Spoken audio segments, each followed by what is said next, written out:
অদ্ভুত প্রশ্ন সব আপনি মুসা আলাইহিস সালামের মাথা থেকে পাবেন। বিভিন্ন বিষয়ে আল্লাহরে প্রশ্ন করতেন। সাইয়েদনা মুসা আলাইহিস সালাম আল্লাহরে বললেন, আল্লাহ আপনি আমার এমন একটা জিকির শিখাইয়া দেন যে জিকিরটার শব্দ আপনি আর আমি ছাড়া কেউ জানবে না। দিনে রাতে সব সময় এই জিকির আমি করব, আপনারে ডাকবো, কিন্তু শর্ত হলো এই জিকিরটা জানবে শুধু আপনি আর জানবো শুধু আমি। আল্লাহ বললেন, মুসা পড়ো লা ইলাহা ইল্লাল্লাহ। মুসা আলাইহিস সালাম কয়, মাবুদ এটা তো জাতীয় জিকির, সবাই জানে। আমি তো চাইছি এক্সেলেন্ট একটা জিকির, কারো কাছে নাই, শুধু আমি জানবো আর আমি পড়বো।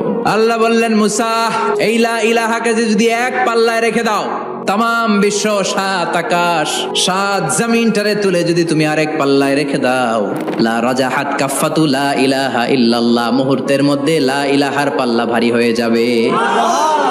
ও মুসা, তুমি যতই এক্সক্লুসিভ জিকির চাও, লা ইলাহার চেয়ে দামি জিকির আমার কাছে নাই। দুনিয়াতে যত